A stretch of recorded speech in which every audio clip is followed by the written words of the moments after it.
Mic'd up. Jack is back. It's been a while, but we are back, ready to go after what almost a month hiatus. I'm Jack Little here with Jack Rosenthal. We're talking all things World Cup today, as well as maybe some other things. We'll see what we get into. It's going to be a fun, lighthearted pod. I'm super excited for it. Jack, how we been, man?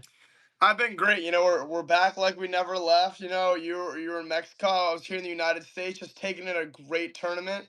Summer league for basketball that I was working is over now, so kind of just chilling, doing some networking, some other things. Podcast is back and ready to go. How was your time? Let's hear about that. Your time, Jack, covering for the AP in Mexico City. Got to go to a game at the Azteca. It's unbelievable. Talk to me about it.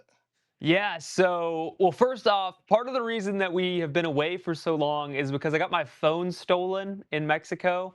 I was at the Angel of Independence, and if you've seen the pictures online, it's absolutely absurd. There was 450,000 people there at the one I went to. The next time they won, it was a million, and like four people died because of the crunch, because there was just so many people.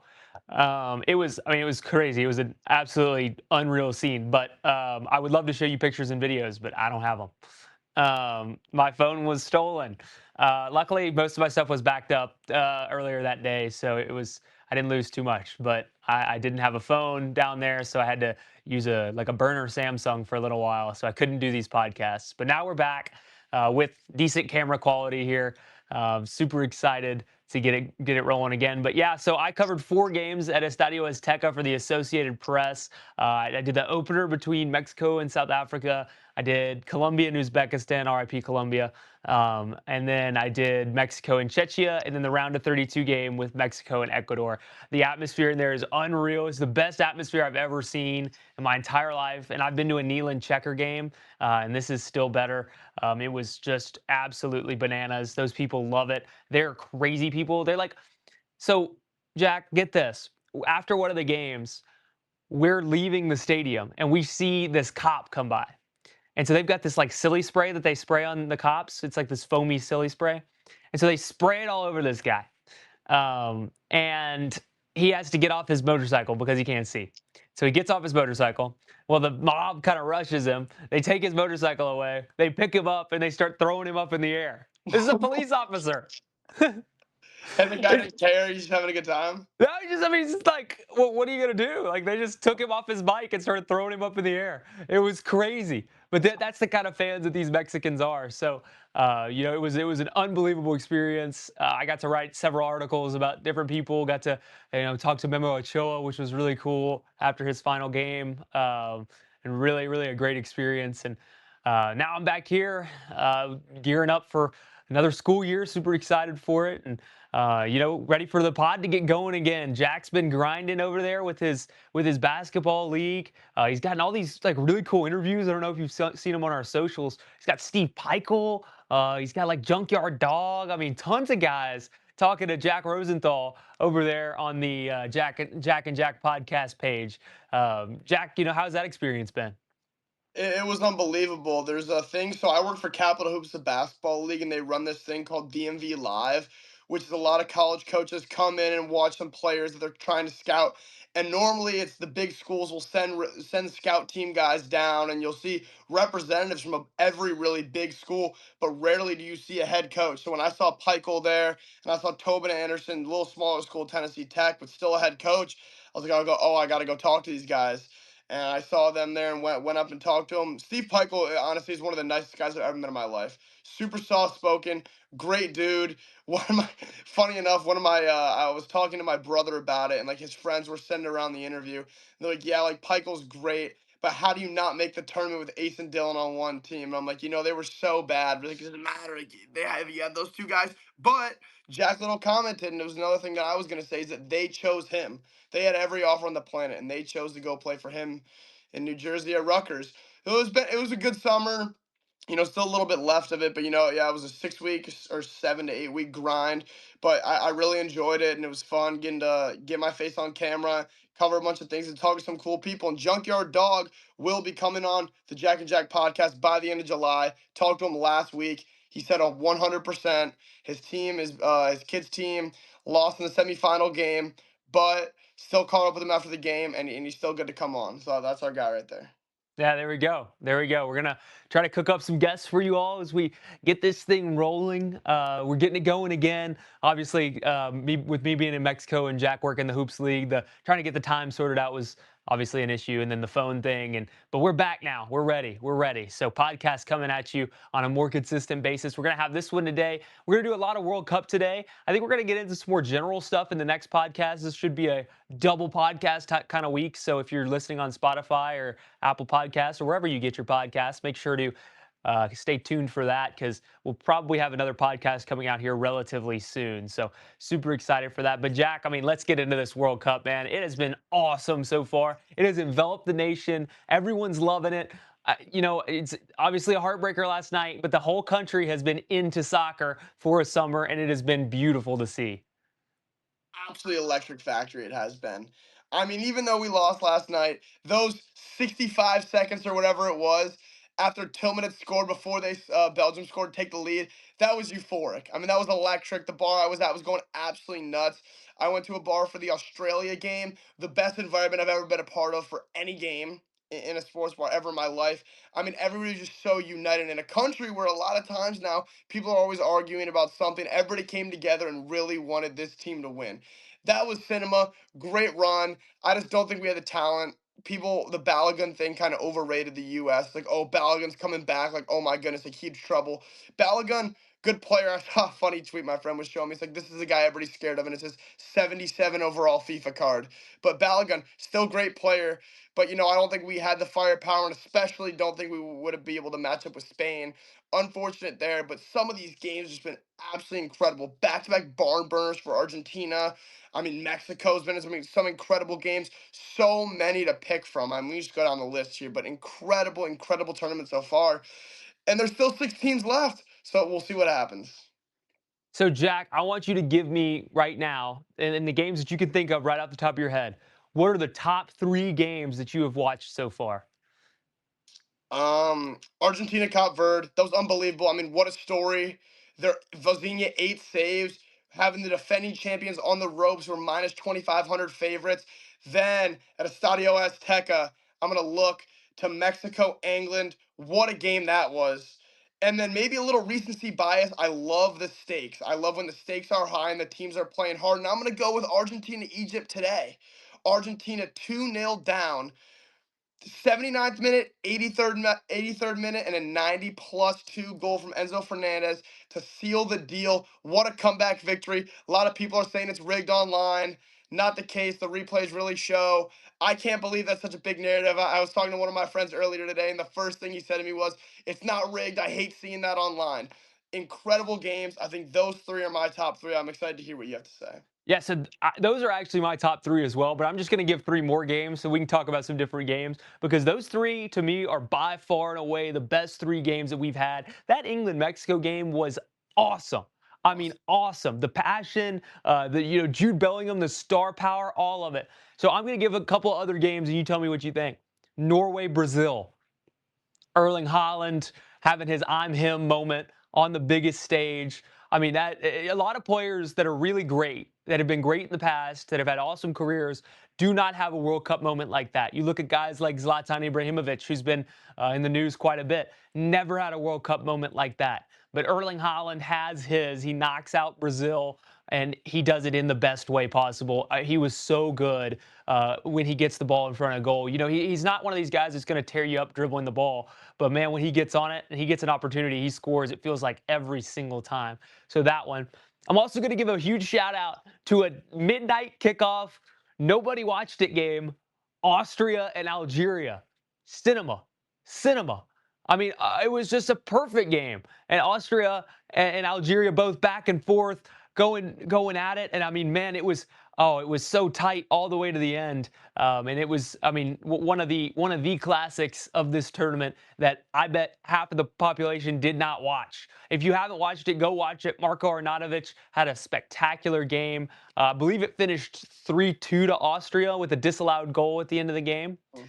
And then my last one, I'd love to pick the game that I was at because I really enjoyed watching Mexico and Ecuador, but it wasn't that great of a game. The one I'm going to pick, Croatia and Portugal. The end of that game was crazy. having the goal, and then they had to use the technology that said, "Look, there's this little ping in the ball," and that's the difference between Croatia playing in this tournament and not. And that's the end of Luka Modric at the World Cup. And what a run he has had as well. So, I mean, those three games to me, they stick out. But I mean, so many more that you could think of: Netherlands, Morocco, Germany, Paraguay, tons and tons of games that have been so good at this World Cup. It, to me, has been the most entertaining World Cup that we've had in maybe 20 years. Yeah, I mean, it's just game after game after game, just absolutely electric. The one we just had finished up, Switzerland versus Colombia, wasn't. Sorry to our guy Sebas. Really unfortunate that his team goes down there. But even in some of these 0-0 games, I mean, you just feel the pressure of the moment. Big game, big atmosphere, the whole country on your shoulders. Colombia missed a number of chances right there at the end of that game that could have taken them to the next round and advanced to play. Argentina just couldn't do it. And I mean, I agree with you. By far the most. I mean, I watched 2022, watched some glimpses of 2018, 2014. I was a little too young to really be invested in it. I'd say this is definitely the most 2022 and this are the most invested I've really been in the World Cup, and this is just by far the most excited I've ever been to watch soccer. I mean, I'm ecstatic for the rest of this tournament, and I really am excited to turn on my TV every time. I mean, it used to be maybe sometimes some of these 0-0 stinkers are like but this tournament not the case at all. Ton of great games, absolute cinema. I'm having a blast. Jack, do you think that the success here at the World Cup, because I do feel like the American people have adopted this sport, at least for a little while. They have adopted it and have enjoyed this World Cup. Do you think that it will carry over at all into the club season, into the MLS, into any of that? Or is this just a World Cup thing? You know, I really hope it does carry over. But for some of the people I talked to, that loss last night really hurt a lot of people. Not only because we lost 4-1, but just because we looked like we didn't even belong in there with Belgium. And that was the first time the US had really been heavily tested in this World Cup with the game that's like, okay, this is a big country, they're top 10 ranked in the world, let's see what happens. And it just did not go our way at all. From the first minute of the game all the way to Lukaku putting us in the bin and hitting the Trump dance on us. Like that is absolute horrible. But I do think, and the MLS has already been on the rise, and I do think it's going to continue. I think the World Cup will play a part in it. I think even a little bit before the U.S. has really started to adopt more soccer culture, I think the atmospheres of these games have been getting better and getting more not even close to what it's like when we went to Wigan, the third division game, where it's absolute scenes there, and that's a third division game that 99.99% of the world doesn't even know is happening. And there's the passion there. But to answer your question, I went on for a while there. But to answer your question, yes, I do believe the sport continues to pick up here in the United States. I hope so too. I really do. I think that the MLS has not done all that they can to capitalize on this kind of success. Obviously, the MLS is always going to have a hard time trying to grow the game because it's not the Premier League in the world, right? It's not even the Premier League, right? I mean, you look at the English Premier League, and in the United States, that's much more popular, and you understand why, because of the quality of play. But the MLS could at least get some advertisements in. Have you seen one advertisement for the MLS? No. See, we got to be doing better. It's obviously not the premier standard of soccer in the world, but we have an opportunity here to show that we have really good atmospheres at MLS games. That's what they should be highlighting, right? Show the flares, show the tifos, show all that kind of stuff that we have at MLS games and say, look, it's like the World Cup if you go to this game. I've been to some games at FC Cincinnati, great club, great club. And those fans are really passionate. They're great fans. They bring the flares, they bring the tifos, they have a great supporter wall, they have a lot of beer, which is a great staple of a good soccer club is a lot of people drinking beer, and that's going on at FC Cincinnati. It's a very German atmosphere, very fun, and there's a lot of clubs like that in the United States that can get more traction if we're able to promote it in the right way. The USL, we got to be promoting the USL, support your local, right? I would love to see some of them have some commercials here on Fox and or just maybe some online advertisement. I just have not seen it, and you hope that they don't miss this opportunity to try to grow the game in this country. I think you're absolutely right, and I think everything you said there is 100% true. This is a huge opportunity, especially with all eyes on the U.S., the World Cup here. And it's been a great World Cup. It's been running well. There's been some times in the past where people are like, okay, that country did not do the World Cup right. The U.S. is doing this great. The atmospheres are insane, big stadiums, big fuel, big games. And I do believe that there should be a lot more advertising because it's a huge opportunity for the MLS to grow their brand. I mean, the most advertising I've seen is them mentioning that Messi plays in the MLS two times the broadcast in the whole tournament. Like that's it. It's like, oh, Messi plays there. Okay, well, I mean, I'm sure that'll get some people to watch, but to really get people to buy into the league and get actual viewership, because soccer is the most globalized sport in the world by far, and the MLS will not be able to do with just having US fans. They need to be able to bring people in from abroad. And that's why, like you were talking about, the Premier League is the biggest league in the United States right now. And it's not even in the United States because a number of reasons, the pace of play, the level of play, all these different things. But if they miss the mark on this opportunity, it's going to be really hard because, I mean, when's the next time this is going to happen where they're going to have all eyes on the US for soccer? I mean, it's crazy. Yeah, totally agree. Totally agree. Would love to see them do more. Obviously, they've got an opportunity here in front of them. The United States, man, it just one more game would have been really nice. Do you see we got 30 million viewers for the U.S., which is more than the NBA Finals, which was really impressive. Crazy. I mean, Yeah. people were all the way in on it, and I believed. I mean, I really believed that we were going to beat Belgium. I mean, we had looked great up until that point. We lost to Turkey, but I mean, we didn't even play our starters there. 3-0 playing our full team. And I mean, it just all came crashing down. I mean, we didn't even look like we belonged on the pitch with them. Pulisic turns the ball over 11 times in 45 minutes. I mean, I've never seen him look that bad. We all looked rattled. Outside of the Tillman free kick, I don't think there's another real like moment of the game that you can look at and just be like, okay, the US like had the momentum and they were playing well. It was goal, they came back, scored in a minute.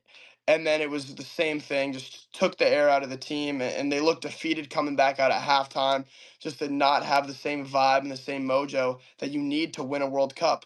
And I don't think this team was ever going to win the World Cup, but I No, of agree with course you. not. I think another game would have been awesome. I mean, could you imagine the vibe? Friday night, 8 p.m., prime time, United States versus Spain. I mean, that is a huge, huge game. And even if the US makes it close, people will be happy. It's like the US plays what people believe to be one of the best teams in the world. I mean, I think it's clearing away France right now, but Spain is still 100% in that conversation with them and Argentina and France. And it's like you play one of the top dogs in the world, take them to the end of the game, maybe even force extra time. That would be amazing. But the complete opposite of that is getting blown out 4-1 in a game that you never really have a pulse in. So just complete disappointment for the United States side.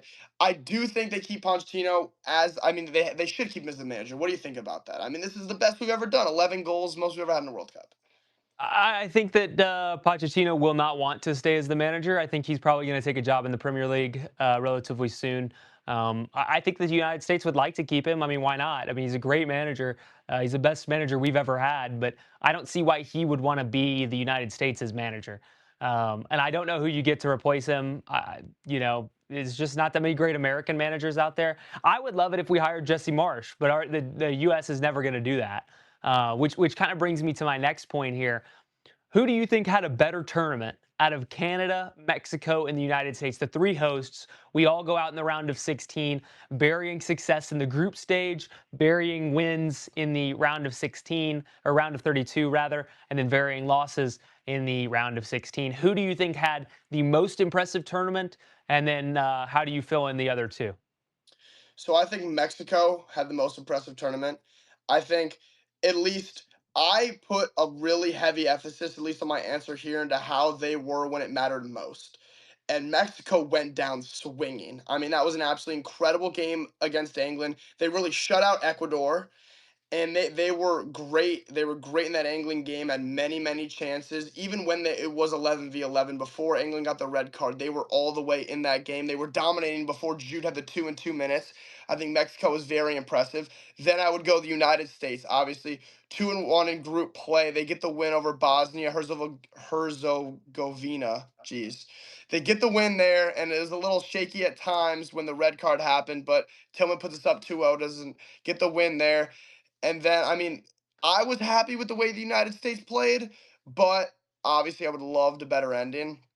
And then lastly, I would have Canada. I don't think they were better than either Mexico or the United States. I just don't think they played to the level that they could have. I just don't think they had the firepower, the excitement, and really the vibe around them that was going to win a lot of games. And they just didn't seem to be that team. And they were not a team that people thought were going to go super far, but I still think they might have even underperformed to some people's standards. Yeah, so Canada's interesting, right? Because they reached their ceiling. Like there was no way they were going to get past the round of 16, but they Yeah. did get to the round of 16. They won a knockout game for the first time in history. They advanced through the group for the first time in history. So for that reason, I've actually got Canada second. I do think it's Mexico first. They didn't concede a goal in the group. They won all three games. Then you beat Ecuador handily, and then you go out to England in a way that is more than respectable, right? I mean, that was a very good fight for Mexico. I've actually got the United States third. And now I don't think that the United States had a bad tournament, right? It was not at all a bad tournament. But when you look at the expectations entering the tournament, the United States beat three teams that are subpar competition. They lost to Turkey, who is the one team that people said was pretty good. Obviously, Turkey was unfortunate to get eliminated before that. Those two losses were tough. They got countered by Australia. It's poor coaching by Vincenzo Montella. Not a very good coach there for Turkey. He'll be fired soon if he's not already. And then for Australia, you know, uh, there's just not a great side. They're okay. It was a nice win, but we scored both goals in the first half and didn't look great after that first half. And then obviously Paraguay, that was just an adrenaline win, and we looked awesome, right? I mean, that was where you were like, okay, we look for real. And then the first half against Australia. So, you look at that for the United States and you're like, I think they met expectations. They did not exceed expectations. I think if you look at Mexico and you look at Canada, so Mexico, right, undefeated in the group, did not concede a goal. Then they get to the round of 32. They play Ecuador, who's supposedly one of the underdog favorites in this thing. They're a dark horse. Everybody's talking about Ecuador, Ecuador, Ecuador. They have all these players. Look at this back line. They don't concede goals. Mexico beat the crap out of them. They beat them 2-0, and it was never close. I think Mexico had a very good tournament. I would put them there at the top in terms of expectations because this is not a Mexico team that people thought would do well. It's a bad Mexico team. You look at the Mexican roster. All those dudes play in the Mexican League. I mean, there are no international superstar. Raul Jimenez maybe is their best international player. I mean, it is not an international squad.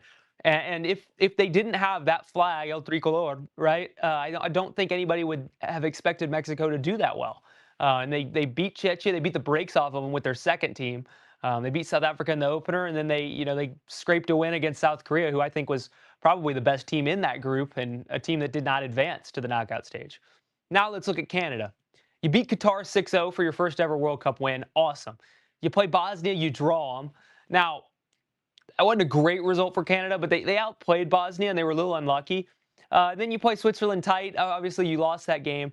You get the win over South Africa, first ever round of 32 win, first ever advance out of the group stage. It's a good tournament for Canada. It's a very good tournament for Canada. And then they played a game against Morocco where, even though they lost 3-0, they were very competitive in that game. And a lot of people thought that they were the better team, including Jesse Marsh. So that's why I've got it Mexico, Canada, the United States in terms of the three hosts and how I think they performed.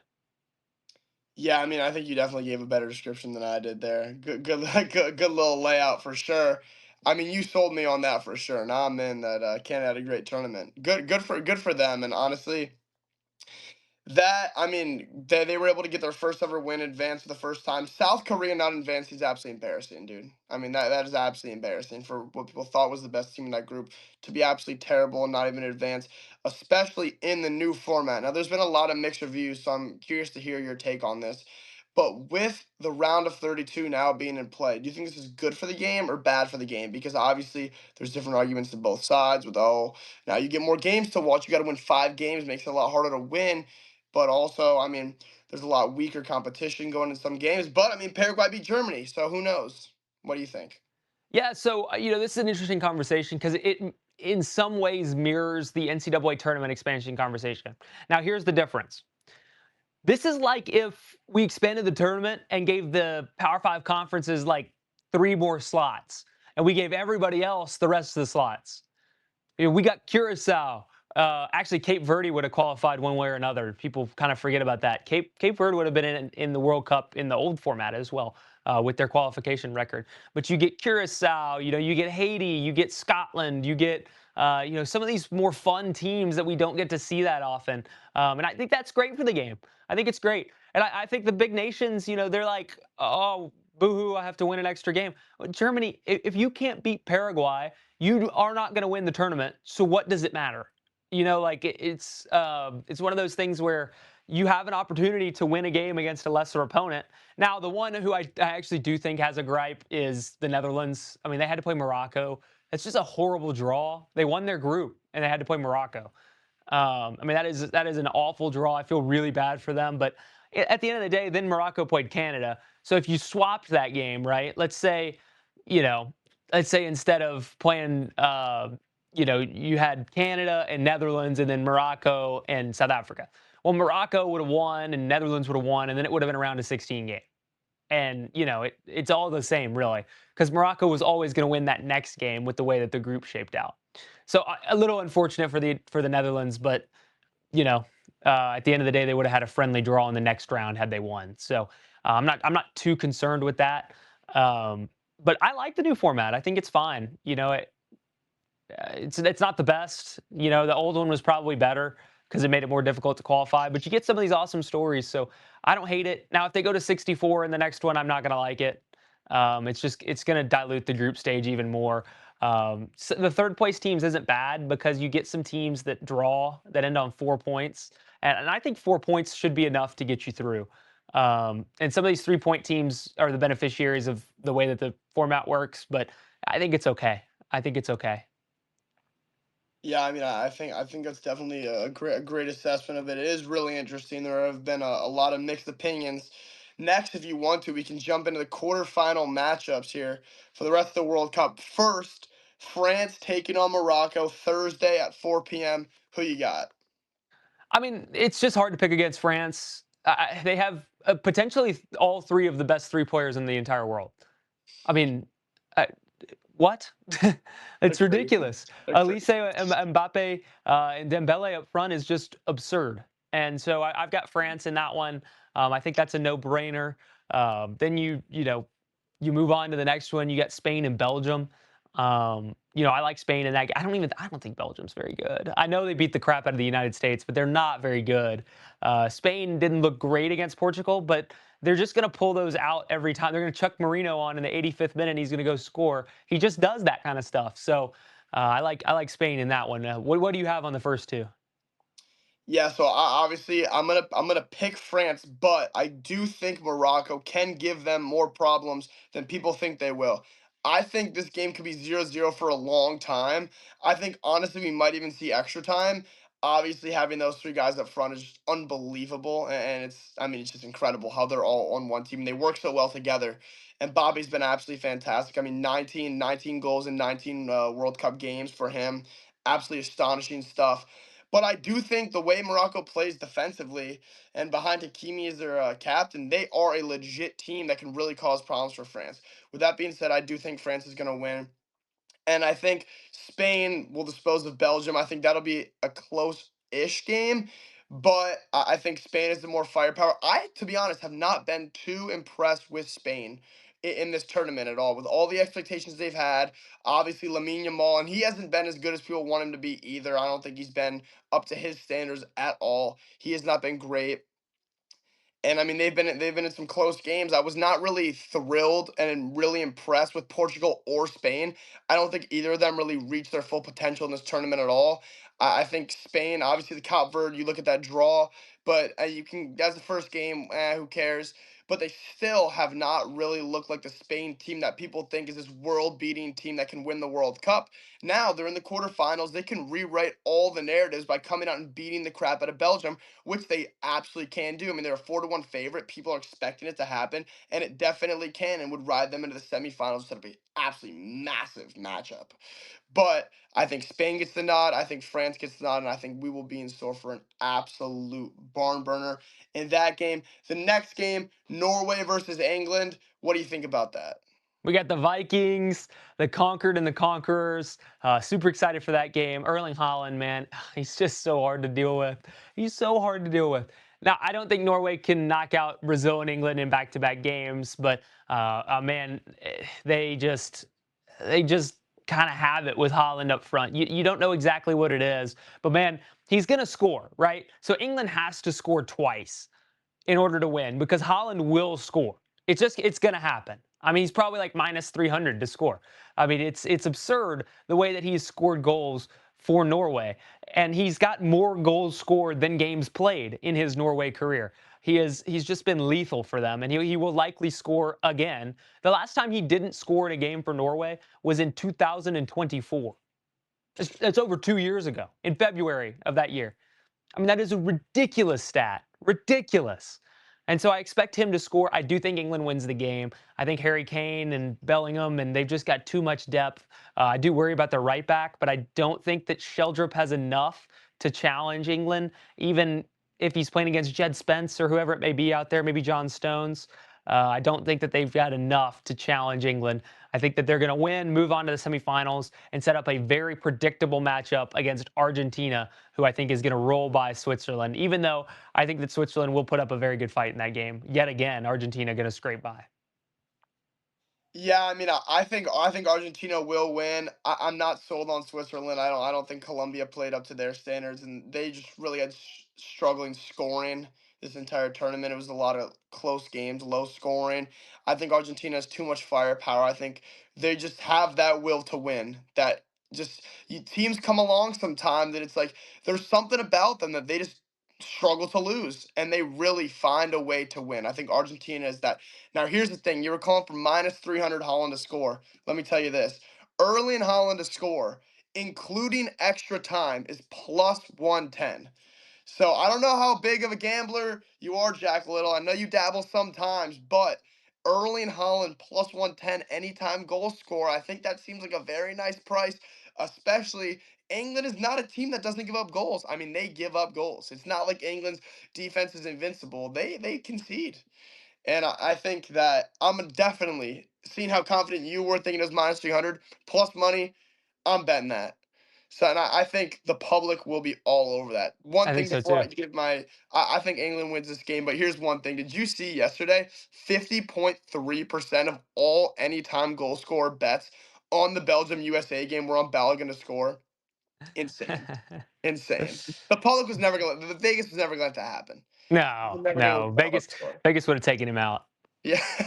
Would have been a slide tackle. Like, man, there's a guy running on the field. Oh, he's got Balogun.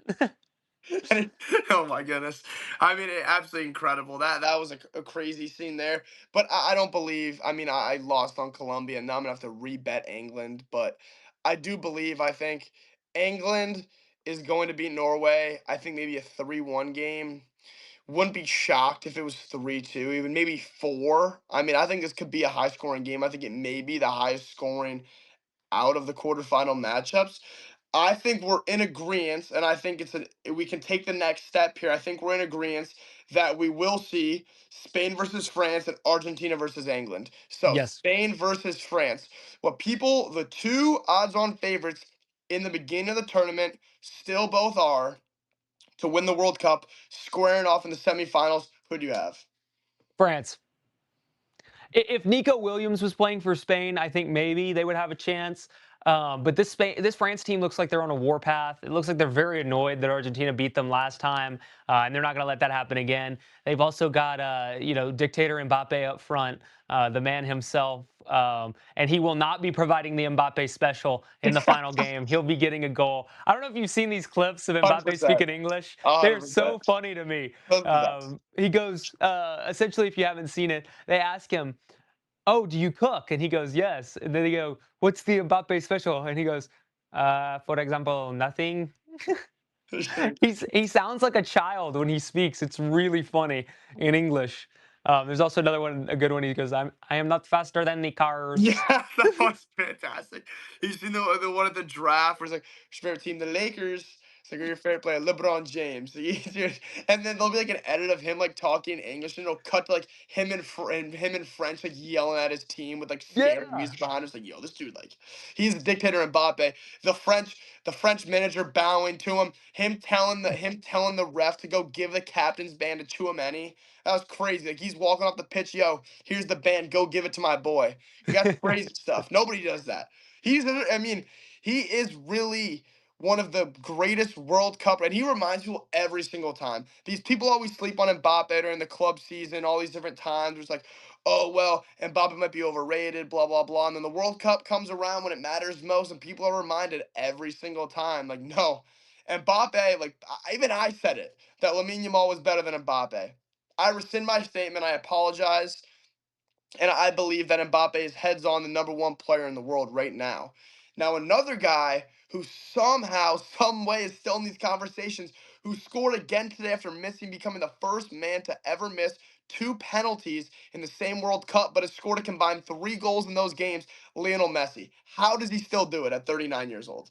I have no idea. He looks so tired out there. Like if you see him, he doesn't really run that much because he's so tired. Like I mean, he's old and he's played so many minutes. I mean, he's exhausted. Today he broke down in tears after the game after they had won because he is gassed. He's so tired, but he's not gonna let it go. It's his last time at the World Cup, and he is not going out without a fight. He has proven it time and time again. He is the GOAT, the greatest of all time, without a debate. Absolutely zero debate in my mind. Cristiano Ronaldo had a terrible World Cup. He cost his team maybe a deep run into this tournament. But, you know, it doesn't matter because Messi is the GOAT. No matter what Ronaldo does at this point, it's over. The debate is over. And seeing him score over and over and over again, he's got 8 goals already. I mean, it just reminds you how awesome it is and how lucky we are to be alive at the same time as him. He is absolutely incredible. Now, to point off those 8 goals scored, he has eight, Mbappe has seven, Erling Haaland has seven. Who do you think comes down with the Golden Boot? It's a good question. I think it'll be Mbappe. And I'll tell you why. I hope I so. don't think that Messi's going to get enough goals against Switzerland in order to, you know, kind of catch Mbappe because I think Mbappe will score against Morocco. So then I imagine they're going to either be Mbappe ahead by one or tied after the quarterfinal round. So then I'm looking at France and I'm saying, I think France gets to the final and I think they win the final. This is my prediction. I'm going all the way with my prediction here. I think Argentina gets beat by England. I think that they aren't really that good. It's just Messi's been putting them on his back. And when they play England, who's a really good team, I think they lose to England in the semifinal.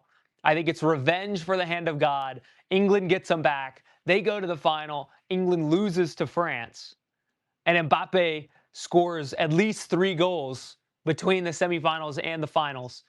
And that's going to win him the Golden Boot. That's my opinion.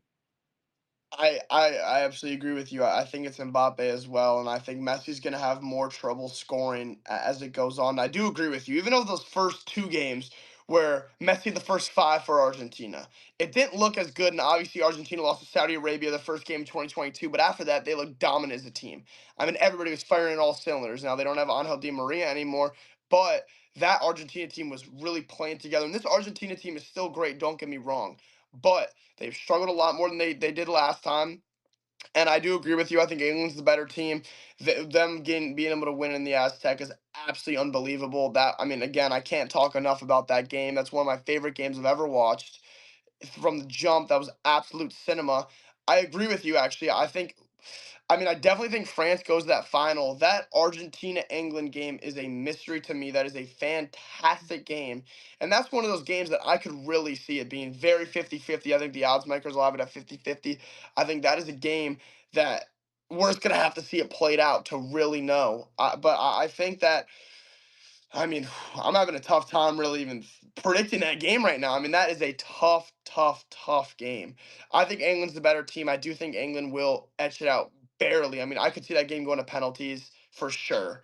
I mean, Yeah. that is an absolutely crazy matchup. But I just think France has too much firepower. And I think if any of these teams is going to beat France, I think it's going to be Spain. And they haven't even looked that great. Now, Spain has not conceded, which is a big thing.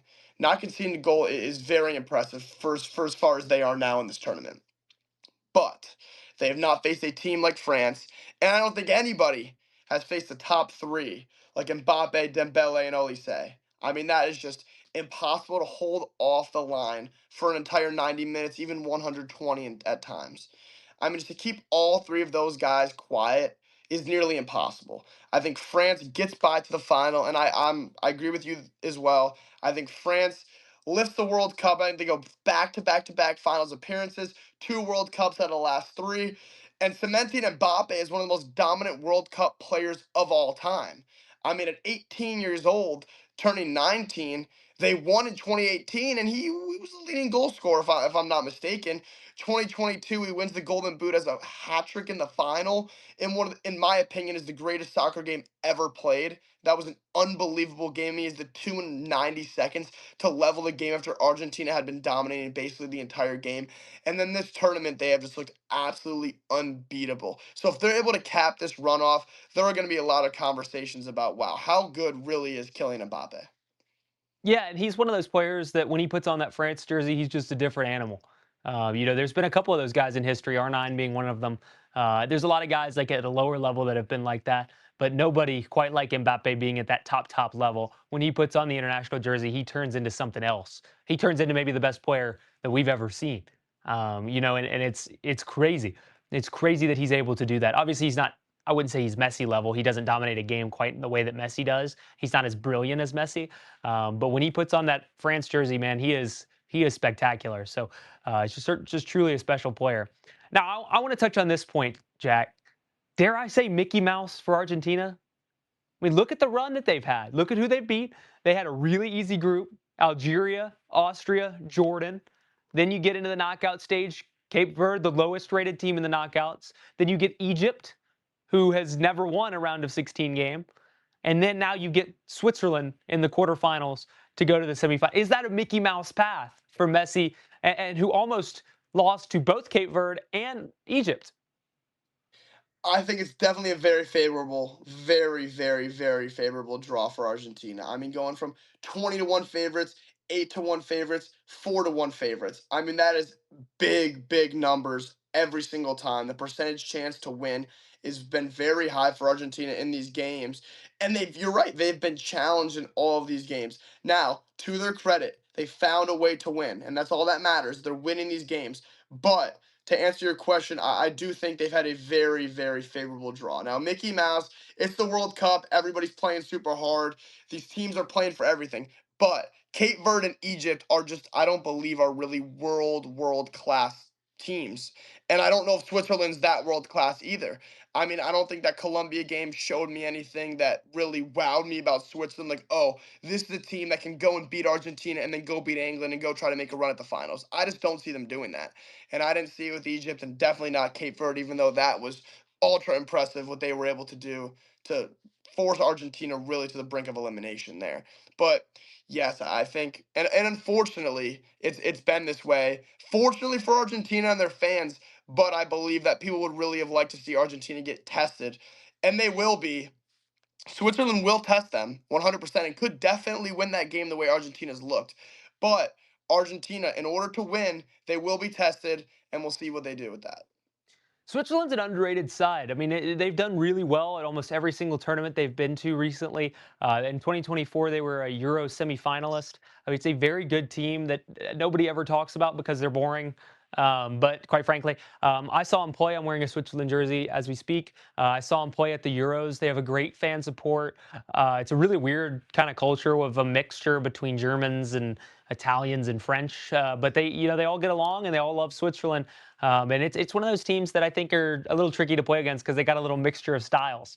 They've got a nice melting pot of a squad, and so I think that Switzerland's a little better than what they're advertised as. So I'm excited to see them play against Argentina. I don't think that they're going to win, but I do think that they're better than some people might think. Now, they're probably the worst squad left, them and Norway.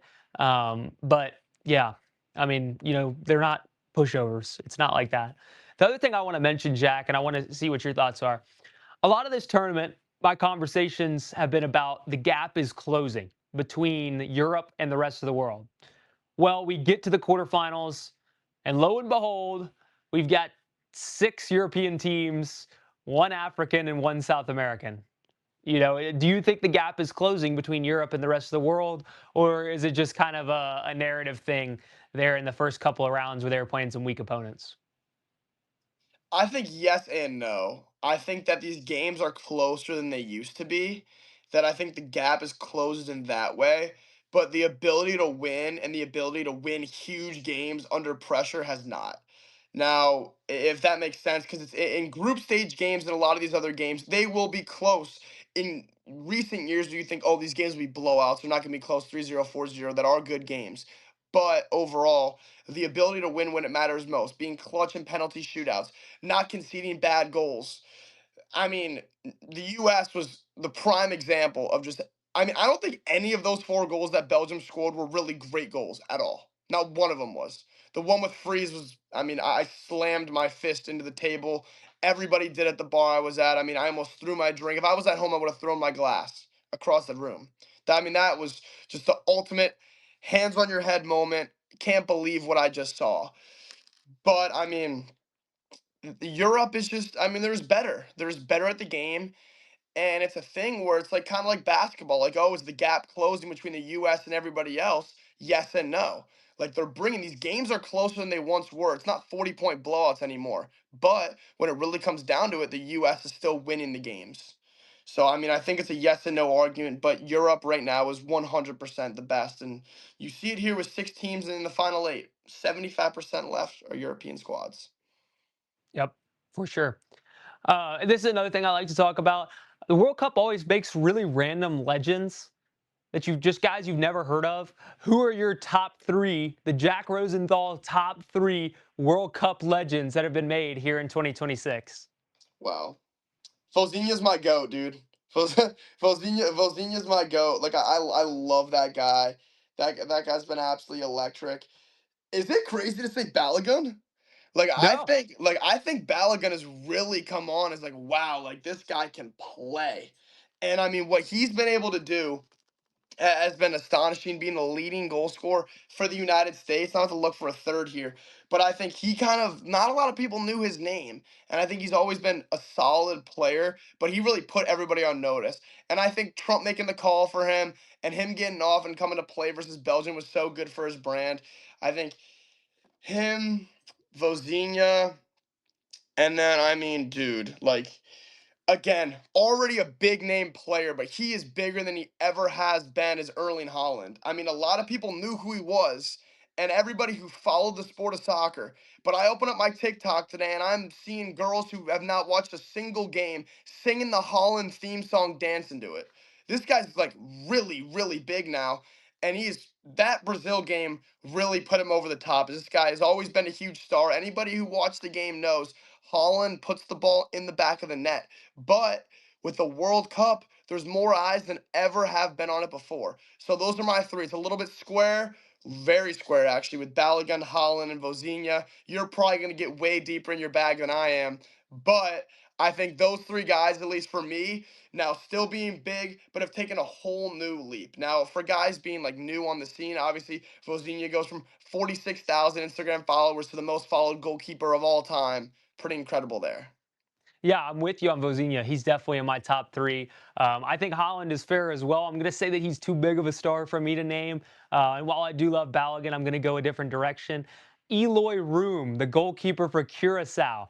I think that he, for me, is one of the superstars of this tournament. He was so good. He's playing the United States soccer in the USL, right, which is a second division of American soccer, and he will not be for long. He showed how good he is. He made his country proud in that game against Ecuador in that 0-0 draw. And how cool was it to see Curacao be competitive in that game? Just so cool. Really enjoyed that with Curacao. And then you can go a couple of different directions. I like the Balogun shout actually. I think he's had a very good tournament. And then but you look at some of these guys for some of these random countries that have done really well. And my next one probably goes to. Give me a second here. I got to think. Who is my last one? Between a couple of guys. One that I really liked was Crescencio Somerville. He's not going to be my choice, but I thought he had a really good tournament for the Netherlands. I thought he was high quality while he was playing for them on the wing. Um, I'm gonna go with what about that fullback? We're gonna go double Cape Verde, Lopez Cabral, who scores the best goal of the tournament, runs into the crowd and hugs his girlfriend. I mean, what a moment for that guy! And he'll always be a legend for that goal, just like Shabalala for South Africa. That is a legendary goal.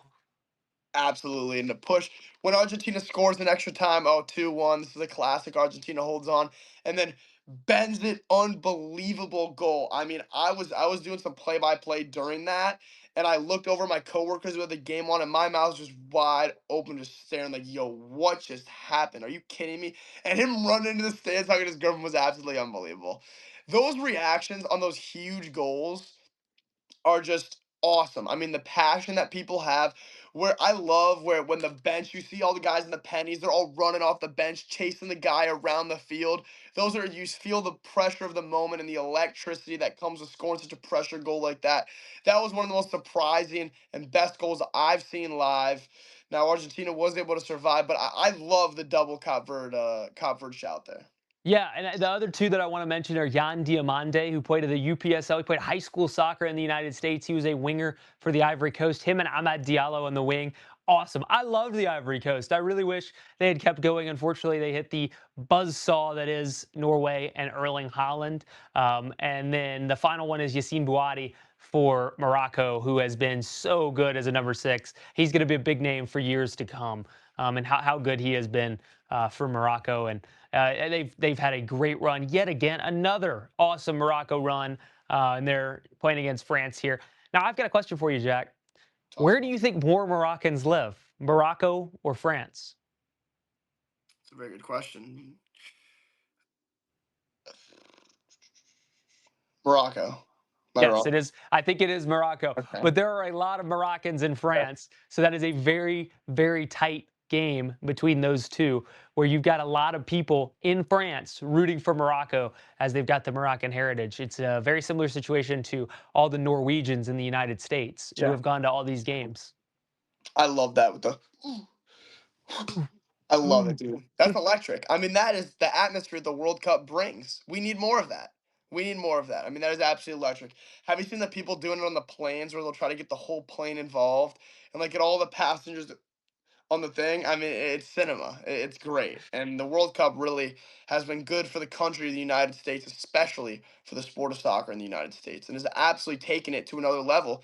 And like you mentioned earlier, we both really hope that the MLS takes advantage of this and that this really does help grow the sport of soccer in the United States. And hopefully makes us more competitive because 2030, I want the US side to be actually like a legitimate side that can compete with these big squads, and going forward, I want the U.S. to be a team that people don't just overlook and that we get all the spotlight because we're the host country. I want to be a team that is actually legit, that has real stars that can compete. Now, speaking of stars, and love the guy, Captain America, whatever. Pulisic was absolutely terrible. I want to know your thoughts on his tournament. He was awful. Pissed me off every game. Terrible. He he has just really struggled to stay healthy in the big moments. And I don't know whether it's a mental thing. I don't know whether he's just not fit. I don't know what the problem is, but Christian Pulisic has not been there for the United States when they need him. He wants to be compared to guys like Dempsey and Donovan. He's not going to be compared to Dempsey and Donovan if he can't play. I mean, he's not even available for the United States, and he was a ghost in the amount that he did play against Belgium. And Clint Dempsey, God love him, he's crazy, but he is a dog. Always was a dog. And no matter what, that guy would die on the field for the United States. And I don't know that I could say that about Christian Pulisic. And that's what hurts. That's what hurts. Our best player doesn't want to die on the field for his country. And we've had other stars, even bad players like Alexi Lalas. I mean, he wasn't like an awful player, but he wasn't like a great player either. I mean, he would die on the field for the United States. That's what we need. We need that back, plus the talent that we have. Mexico, all those guys would die on the field for Mexico. They stunk. We're way better than Mexico. But they played harder than us, so they're better than us. They would have beat us. If we had played them on a neutral site, Mexico would have beat us because they wanted it more. And that's the problem with the United States at the World Cup. They don't want it enough. So brutal because early on in the tournament, I saw the passion. I was like, this is a U.S. team that wants it more than I ever seen them want it before and really have that will to win. And that Belgium game just took so much away from it. And they looked so defeated the whole time. Embarrassing is the one word I could use to describe that game. Is Yep, embarrassing. I'm right there with you. I'm right there with you. All right, last segment, then we'll be done. Unks of the tournament. We're talking about old dudes that you forgot existed. They came back and played in this World Cup. Who are your unks of the tournament? How old James? Because I know He's he's he's been. old. That qualifies as an unk. If they Yeah. played in 2014, they qualify as an unk. Okay. Yeah, James. I mean, Ochoa was somehow still kicking it. I know he didn't really play. He got like the one little segment of play. That was nice. You were in attendance for that. It's crazy. That was cool to see him. I think, yeah, I mean, seeing James still kicking it's great. I love that guy. I mean, I've watched his 2014 World Cup highlights all the time. Seeing him still play, not going the full 90 minutes anymore, really. But I mean, it's hard as an unk. What Messi does is not normal. Nobody does that, and that's why he's It's the goat by crazy. far. That's why he's the goat by far. I think another unk, obviously, I mean, everybody knows Cristiano Ronaldo. He and I agree with you. Gonzalo Ramos was better, and is better. I mean, there's some stats that are absolutely shocking for the amount of goals that he's put away that aren't penalties. That he's put away in way less minutes than Ronaldo has. He has just not been not been great, and honestly, not great. It's actually light. He's been bad, really bad. Two World Cups in a row now for Ronaldo. Thought it was his last one last time at 37. Definitely his last one at 41 was bad. James, my main non-super square unk shout, even though it's still pretty square. I want to hear yours because I know you're gonna get deep in your bag here and go crazy, probably. Yeah, we love the unks. I love the Ochoa shout. That was going to be one of my unks. Hamed's definitely an unk. Oh, I lost you. Um, are we back? Jack, can you hear me? Um, yeah, I can hear you now. We're back. All right, we're back. We're back. All right, we're back. So yeah, back on the unks. I look at Colombia squad. They got a fair few unks. Camilo Vargas, 39 years old in goal, as well as Ospina, who's on the bench, who we did not see at this tournament. That's an unk as well. He's been around for a long time. Vojinha, definite unk, 40 years old. Had a great tournament there for Cape Verde. Enter Valencia up top for Ecuador. I mean, I haven't heard Enter Valencia's name in like 10 years since he was at West Ham. I don't know where he comes from. Every 4 years, he just shows up top. Marco Arnautovic for Austria. Where did he come from? Again, another unk. Tim Ream, worst unk. Yeah, Ram. Yeah, terrible, terrible unk. He was Hey, good I against the was bad back with him at teams all when we though. have possession. But once we have the ball, Tim Ream is useless. Um, and let's see. What other unk can we think of? Obviously, on Belgium, we have Lukaku, big time unk, as well as De Bruyne. ADB, yes sir. I mean, a couple unks there. Luka Modric still unking it up. Definitely an unk. Um, Neymar is he at 34 yeah, years old? We'll give him the young status. Neymar is definitely unk status for sure. Casemiro, Fabinho for Yep. Brazil. They got Yep. several unks on that Brazil squad. But it was a tournament of the unks. I mean, I feel like the next tournament it's gonna be all these new guys we haven't heard from in a while. And it's gonna be very interesting. Super excited for the rest of this World Cup and for things to come. And that'll pretty much wrap it up here for the Jack and Jack podcast. Thank you for listening. We will be back very shortly with a kind of a more basketball-y kind of summary. We got to like LeBron, Jalen Brown, Kirk Risa getting arrested. We got some things to talk about. on that front, as well as some college athletic stuff. And we'll get into more of that here soon when this next podcast drops. So keep an eye on that. We'll make sure to try to post that on our social feeds as well. We'll get some clips rolling up for you.